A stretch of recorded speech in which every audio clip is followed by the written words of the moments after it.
Okay, so an orthogonal basis for a subspace is very important. You're going to see it's extremely important. One thing we already know is that it's easier to compute a projection vector when you have an orthogonal basis by the orthogonal decomposition theorem of section 6.3. So anytime we're presented with a subspace, we want to find an orthogonal basis for that subspace. Okay, and in this example here, we have three vectors. Okay. Now, I want to let you copy this example down, and then we'll talk a little more. Okay. All right.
Okay.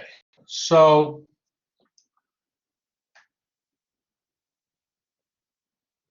vectors x1, x2, and x3.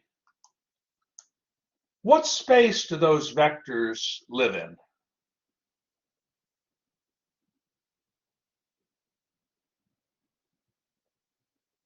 What space do vectors x1, x2, and x3 live in?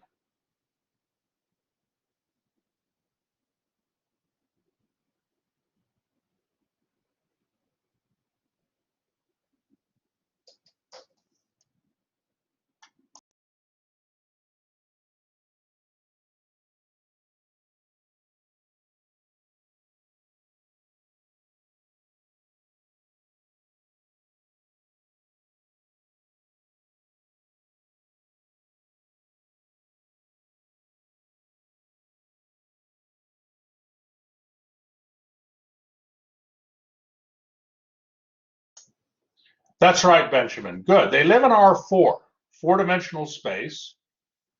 And, well, okay, they live in four-dimensional space, vectors x1, x2, and x3.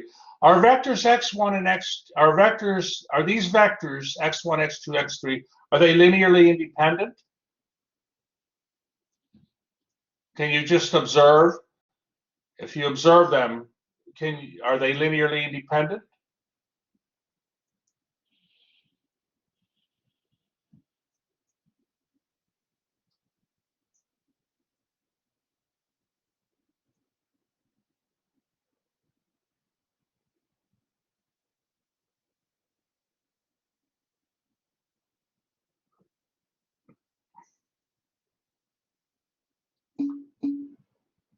They are indeed. That's right, Eleanor. That's right, Eleni.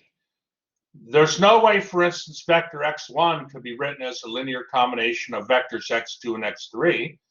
The vector x2 couldn't be written as a linear combination of vectors x1 and x3.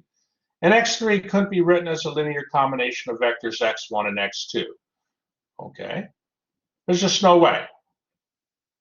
Now, are vectors x1, x2, and x3, are they orthogonal? Would these vectors be orthogonal?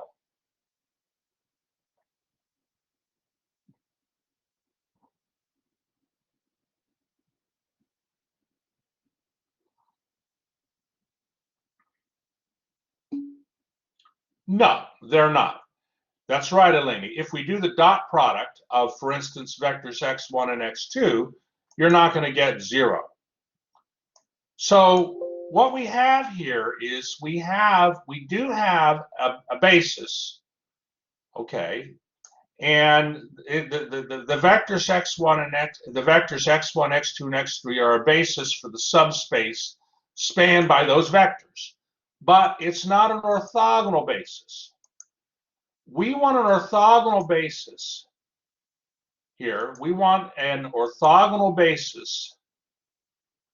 Well, let me ask you this. Oh, let me ask you this also. What's the dimension of the span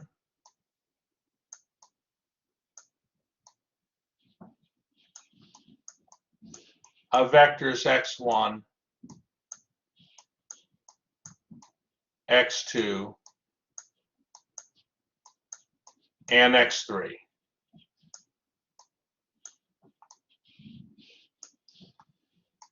What's the dimension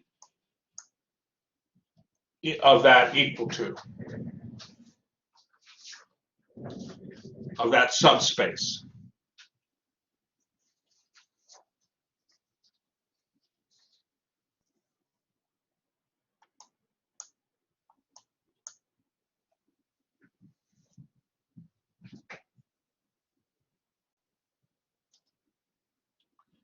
So recall that the span of any set of vectors is a subspace.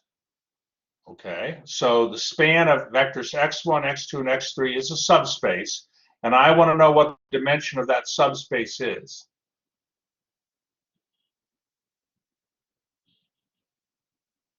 I think you know it. Come on, what is it?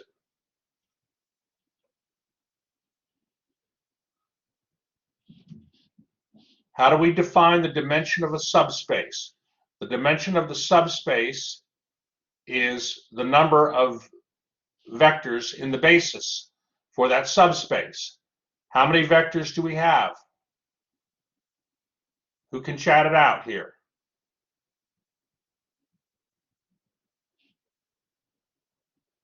I can always say the answer, but I think it's better. I think it's nicer to have you all participate. That's right, Eleanor. Good, 3.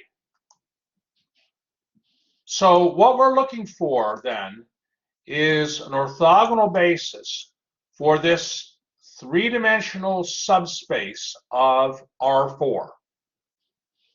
Okay. So how are we going to do this? I mean, you know, we do have a basis for this subspace. The basis is x1, x2, and x3. Those are the basis vectors for this subspace, okay, which is the space spanned by vectors x1, x2, and x3. But that basis is not an orthogonal basis. We want an orthogonal basis. So we're going to use what's called the Gram-Schmidt process to construct that orthogonal basis. Here's what we do. The procedure is we're going to keep the first vector. We're going to let v1 equal the vector x1.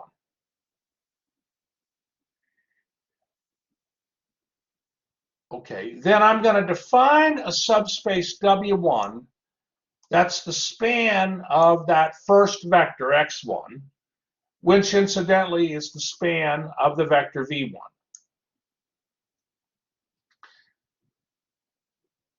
Okay, now let me give you a moment to copy this picture down here.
Okay, so now what have I drawn in this picture here?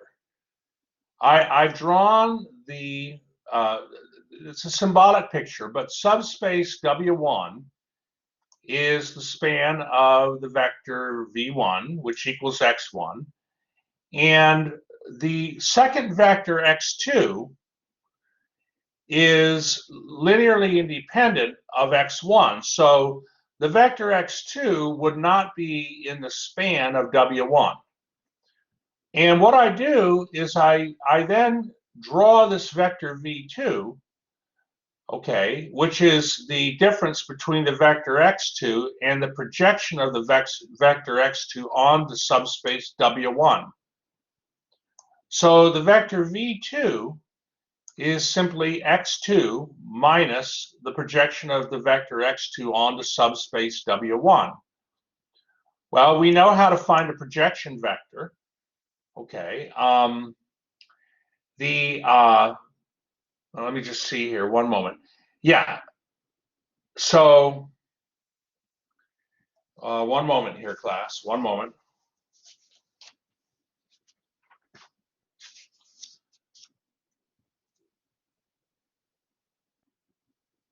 Right. So, let me just check one thing here. Hold on.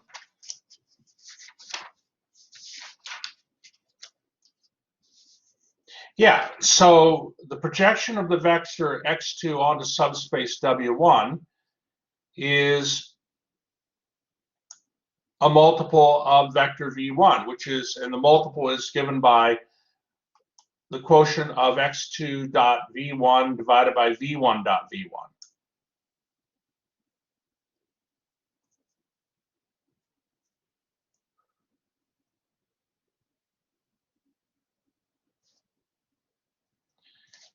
Okay, and so let me just see here now, one moment.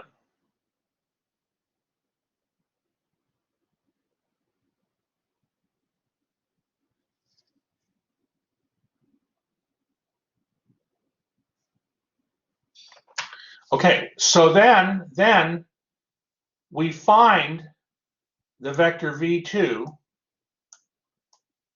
to be equal to negative 3/4, 1/4, and 1/4. And so that is going to be that V2 vector. That's going to be the V2 vector.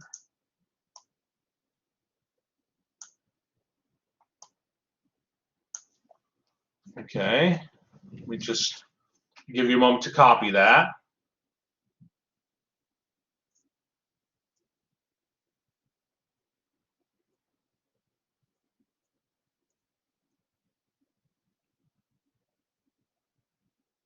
Right. So, now,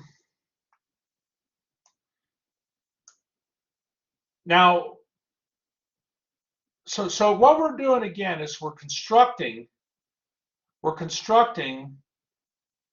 this orthogonal basis for the subspace span by vectors x1, x2, and x3. The first vector, x1, was 1, 1, 1, 1, and we called that vector v1. The second vector, okay, the second vector in this well, I want to say this the right way. Let me see here. Yeah. I actually have this on the next page. I'm just going to go right to the next page. Don't worry about that. I have this written out nicely on the next page. But so notice that this vector here, the vector v2, consists of fractions. I don't lose anything by taking a multiple of the vector v2. I'll call it v2 prime, and using that as my second basis vector.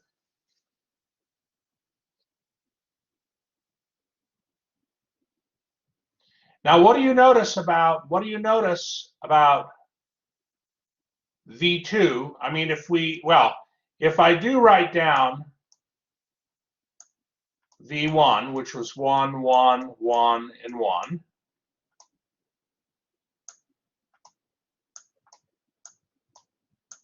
and I write down this vector V2, or V2 prime,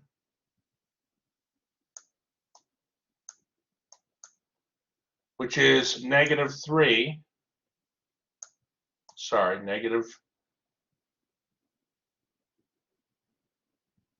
that's not looking good. Let's do this good.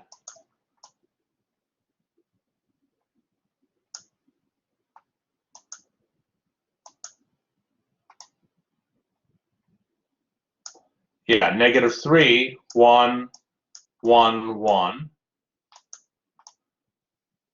What do you notice about the vectors V1 and V2 prime?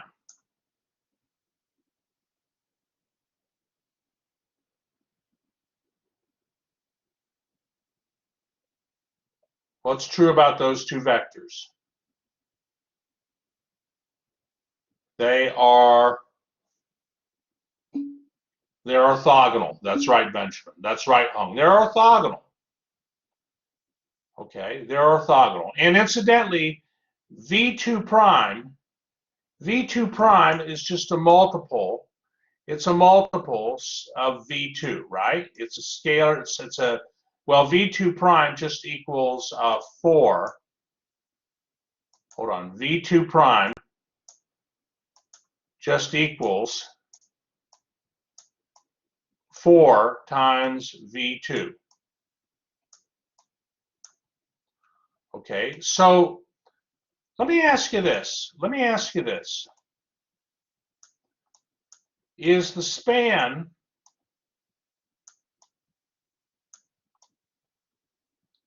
the span of vectors x1 and x2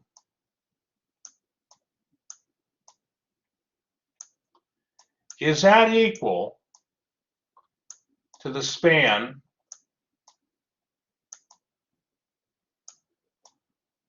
of vectors v1 and v2?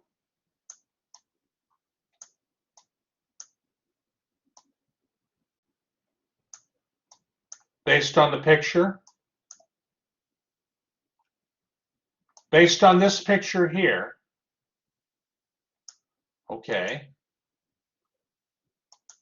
here's vector x1 and x2, and here's vectors v1 and v2. And what I'm asking is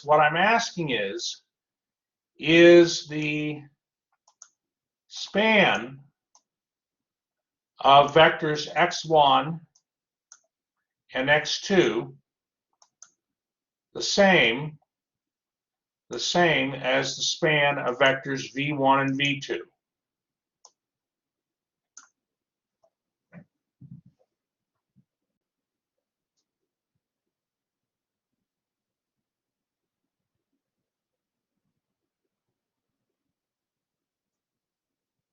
What do you think?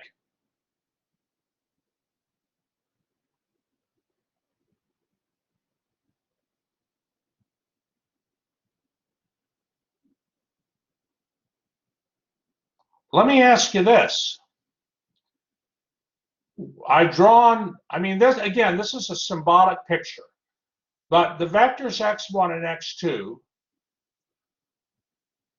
are drawn on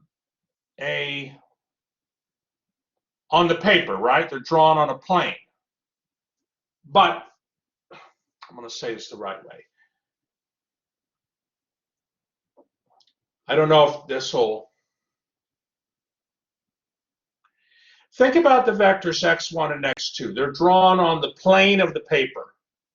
x1 and x2 are drawn on a two-dimensional subspace, which is the plane of the paper.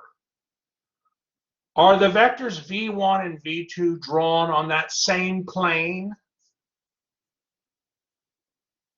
The vectors x1 and x2 are drawn on the plane of the paper.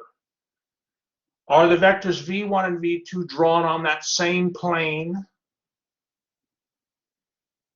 Yes or no?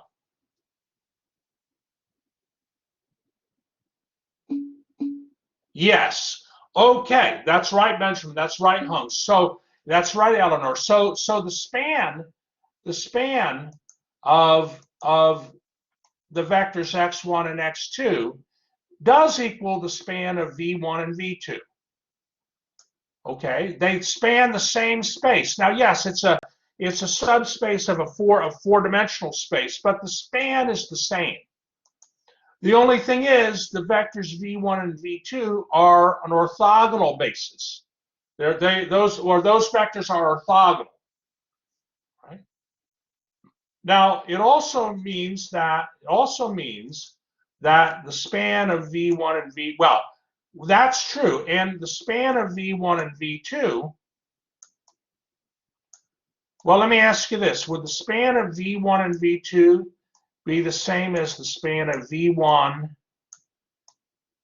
and 4 times v2?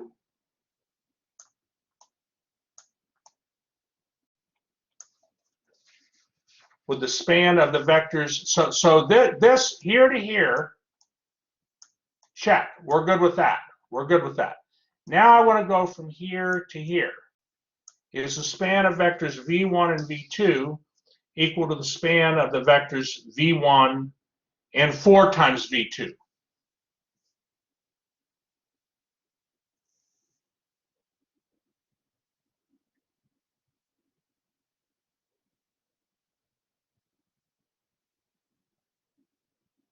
What do you think? Does multiplying v2 by a vector, by a scalar, change the span of the space? Would that change what the space is?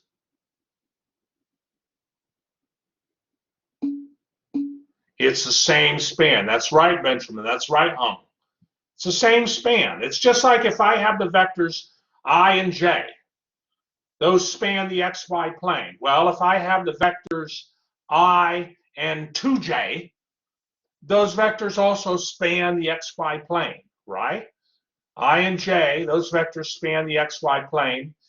The vectors I and 2j also span the xy plane. So, and the reason I'm mentioning this is, what is 4 times v2? Well, 4 times v2 is v2 prime. v2 prime. Okay, that's the vector that is the multiple of vector v2, and it has the nice integers. Okay, are there any? So what we're doing is we're constructing an orthogonal basis for the space spanned, the subspace spanned by vectors x1, x2, x3. And right now we have 2 vectors, but we need a third vector. We need a third vector. So let's go then to the next page. We're going to find our third vector. Okay, got a nice picture for you here, but we already agree that the span of the vectors v1 and v2 prime equals the span of x1 and x2. Let me give you a moment to copy this picture down here.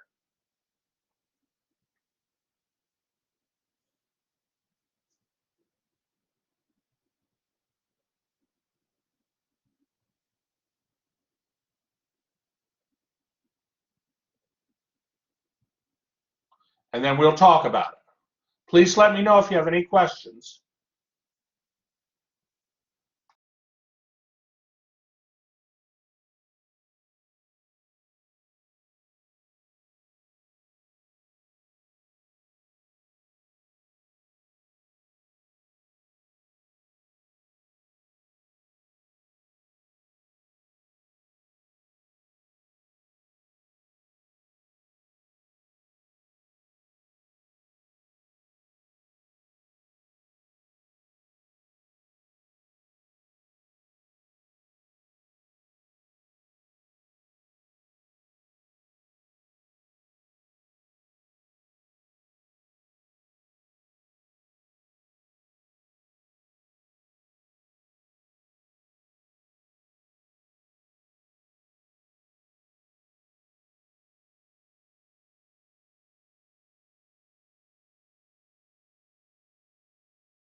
All right, so let's see what we have here now. Now we have our orthogonal vectors, and you can see I have the right angle here, right?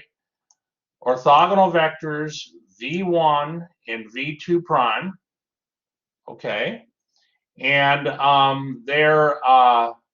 they form this subspace W2, okay? And what I've done is I've drawn the vector x3. Well, the vector x3 here is it's not in the span of vectors v1 and v2 prime. So I draw that vector outside of the space, subspace W2, which is the span of vectors v1 and v2 prime. And now I'm gonna try to find a vector v3. That vector v3 is perpendicular to the subspace spanned by v1, v2, and v prime. Okay. And while I'm at it, let me ask you this.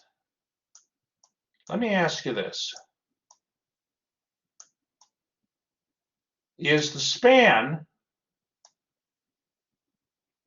of v1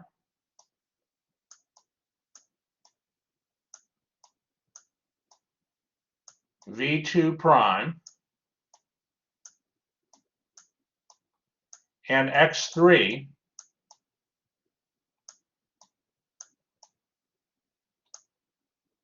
is that equal to the span of v1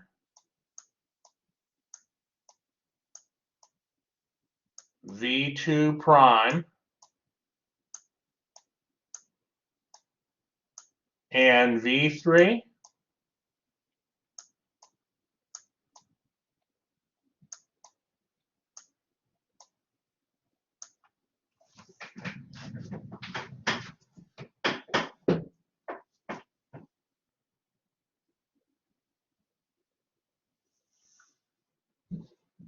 Well, let's think about that.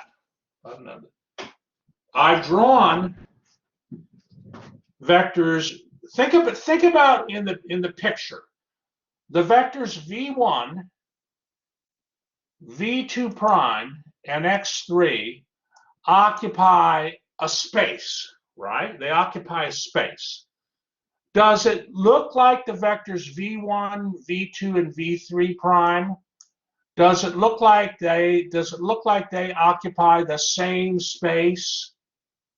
The same space?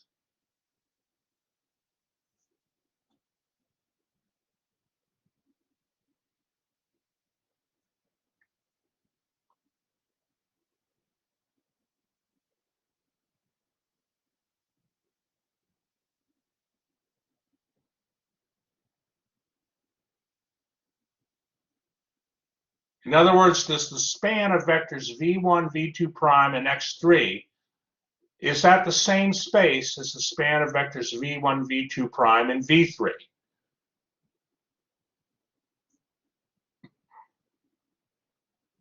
Do both of these sets of vectors occupy the same three-dimensional space based on the picture? The same three-dimensional space? What do you think?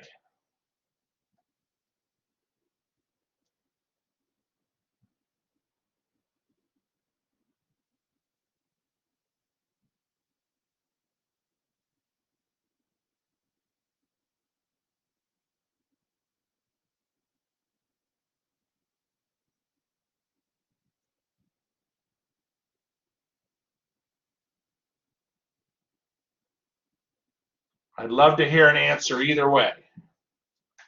It's either yes or no.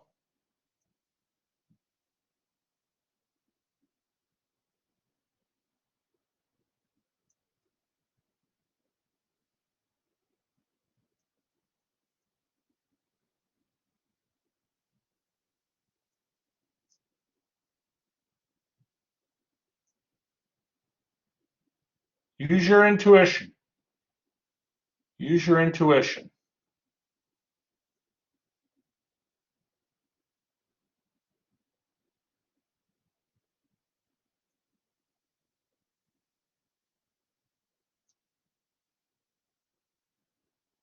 We agree that V1, V2, and V3, or V1, who agrees that V1 and V2 prime and X3 are occupying a three-dimensional space? Three-dimensional space. I mean, it's a three-dimensional space of R4, but okay, so it's three-dimensional space. That's right, Benjamin. Are V1 and V2 prime and V3 occupying the same three-dimensional space based on the picture?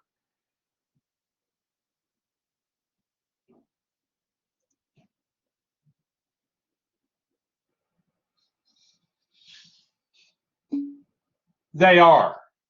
That's right. And that's right. And also, this means too, then that the span of those three vectors is the same as the span of x1, x2, and x3, our original three vectors.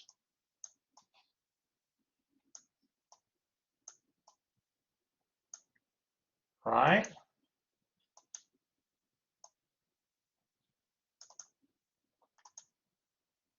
I mean, we were okay. I mean, it is. It is absolutely true because we know the span of like the vectors v1 and v2 prime is the same as the span as x1, the same as the span of the vectors x1 and x2. Well, all right, if we include this third vector x3, that's the same then as, that's the same then, the span's the same. So, you know, this is the intuitively the idea of what's going on. Well, now how do we find this vector v3? We of course we're interested in the space spanned by vectors v1, v2 prime, and v3 because that's an orthogonal basis.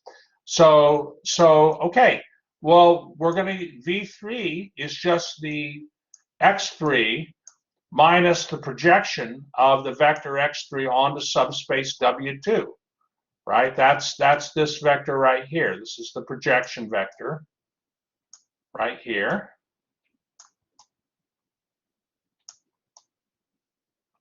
Okay, and we know how to find that.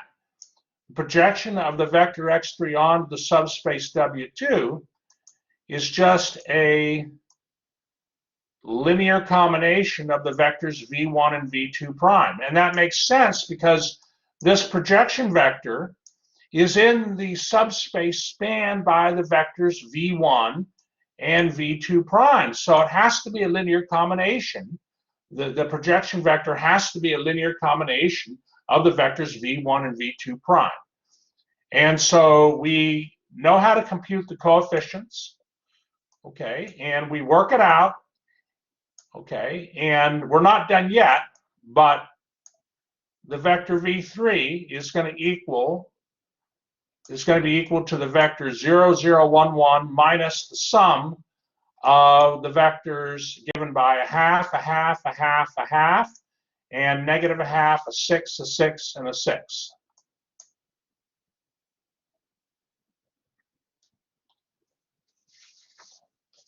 Okay.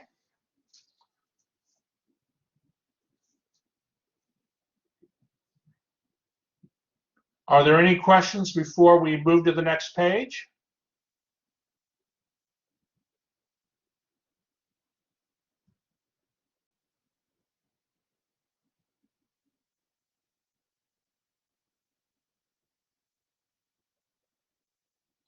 May I move to the next page?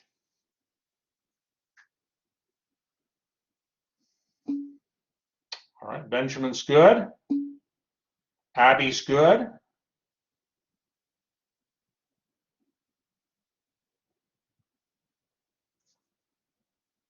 Okay, so let's finish the computation then.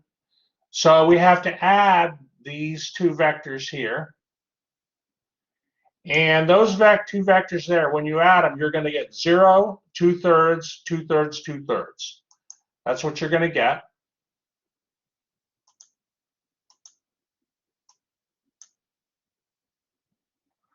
And so the vector v3 is equal to 0, the vector with components 0, -2/3, 1/3, and 1/3, after you're done subtracting the vectors.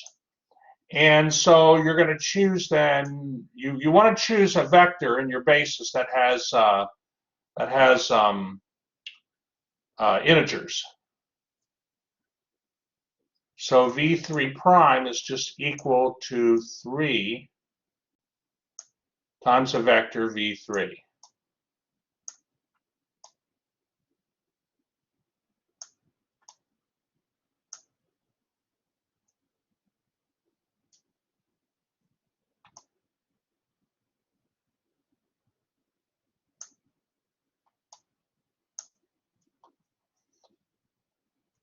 And we note again that the span of the vectors v1, v2 prime, and v3 prime is equal to the span of the vectors x1, x2, and x3. But the vectors v1, v2 prime, and v3 prime form an orthogonal basis for this subspace spanned by vectors x1, x2, and x3. Absolutely beautiful, absolutely beautiful. So to create this orthogonal basis, we're taking advantage of the idea of what a projection vector is and the geometry of the situation.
Okay, and this approach that we used is called the Gram-Schmidt process. And I'd like to sort of show you formally in the book the process, but we did the process, we worked it out, and I tried to justify geometrically why it works. It's an enumerative process, and it's laid out in Theorem 11 in the textbook.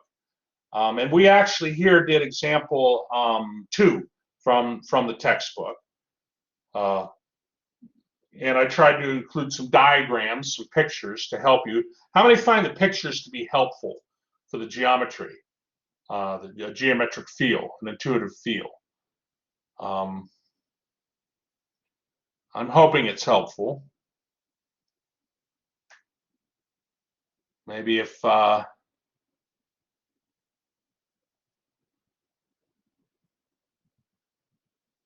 Students are a little quiet today. How about we get just, okay, thank you, Eleni. I'd like to, looks good in the recording, right? Thank you, thank you. Okay, so may I go to the book? Are we good with this?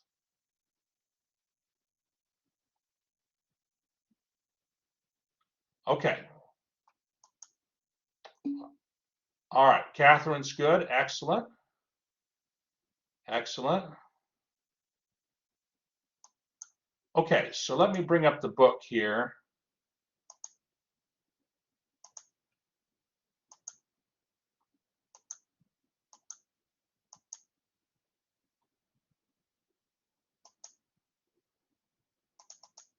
Okay, this is the Graham-Schmidt process. And, you can do it for, like for instance, if you had like a, 5-dimensional subspace.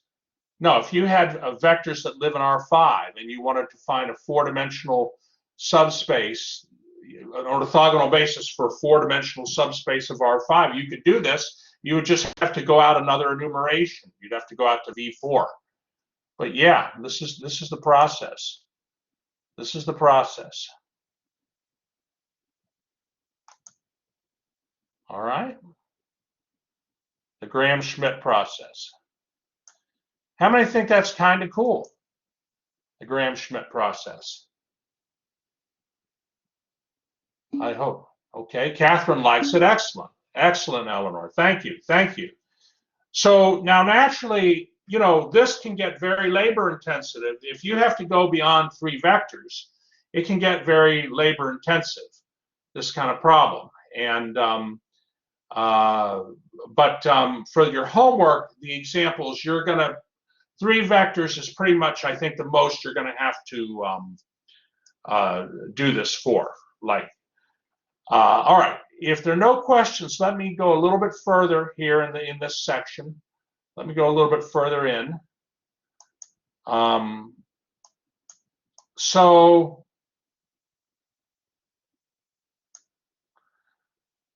Okay. There is a factorization called a QR factorization that I wanted to mention to you. So,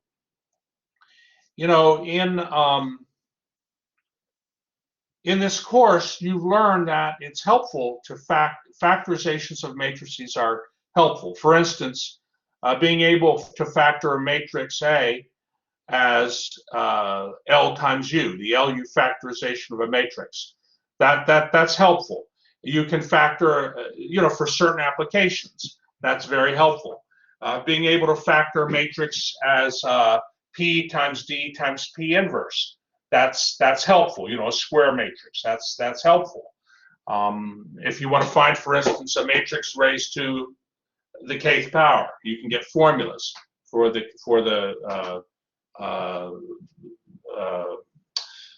elements in the matrix. Well, QR factorization says that if you have an m by n matrix with linearly independent columns, then the matrix A can be written as Q times R.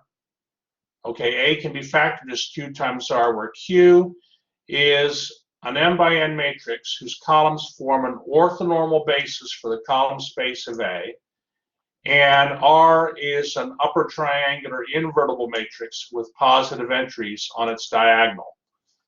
Okay, now they prove it below. I don't want to get, I want you to just kind of get a feel for this. So let's go right to an example, but it's another factorization. It's another factorization. Okay, and if we go to example 4 here, they say they want you to find a QR factorization for this matrix A. And you notice that this matrix A, the columns of that matrix A are the same column vectors. Those column vectors are the same vectors as the example we just did, vectors x1, x2, and x3. And so what they do is, and we actually went through the work on that, they find an orthogonal basis for the column space of that matrix A, which consists of vectors V1, which consists of vectors V1, V2, and V3. Now for V3, they're choosing not to like take a multiple of V3. We took 3 times V3 and got V3 prime. Well, no, okay, no, they're doing that. They say right here, scale V3 by letting V3 equals 3, V3 prime equals 3 times V3. Okay, no problem. And what they do is the matrix Q, by the QR factorization theorem, the matrix, I always do this. The matrix Q, okay, the columns form an orthonormal basis for the column space of A. So right now with vectors V1, V2, V2 prime, and V3 prime, okay, those vectors we have an orthogonal basis, but what we have to do to get an orthonormal basis is to scale the vectors so they all have length 1 or norm equal to 1. And that's not hard to do. You've done that before. So this vector Q is going to be the matrix given as you see here, which is basically the normalized vectors V1, V2 prime, and V3 prime. The column vectors of Q are the normalized vectors of V1, V2 prime, and V3 prime. And when I say normalized, I mean the lengths of those are all of length 1 of those vectors. Okay. So if we want A equal Q times R, now we have to find what R is. We found what Q is. Are there any questions on this so far?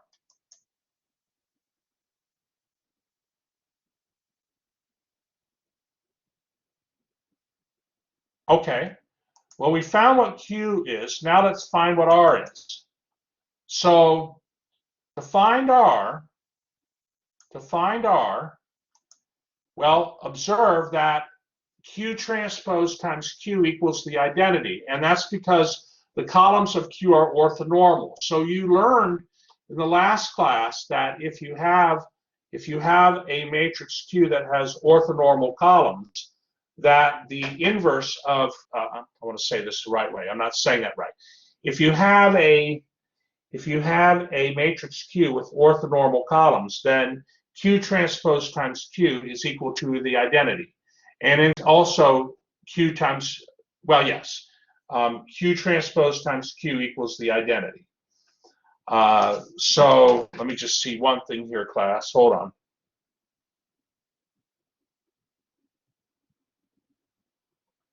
One moment. Let me just see here. One moment here.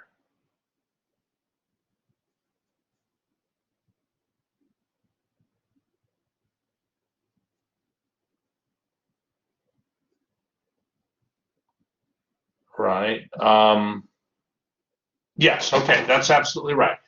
And so if Q transpose times Q equals the identity, how can we find R? Well, we can take Q transpose times A, but A is equal to Q times R, and so Q transpose times Q times R is the identity times R, and that equals R. And therefore, R equals Q transpose times A. That's what R is going to equal. Q transpose times A. And so to find R here, they take the transpose of Q times the matrix A, and they get that matrix R. Okay. Are there any questions on that?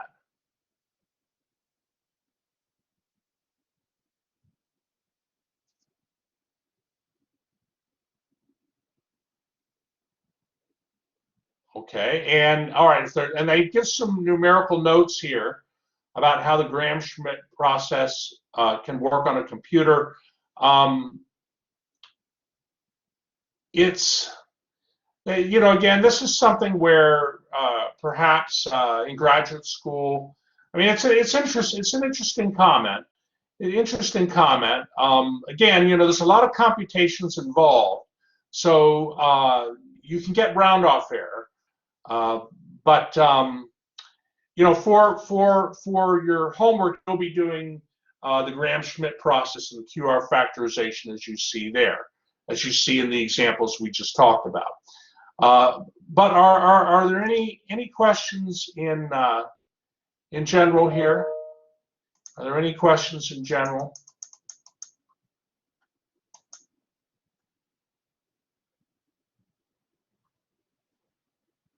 Okay. Well, if there are no questions, let me stop the recording.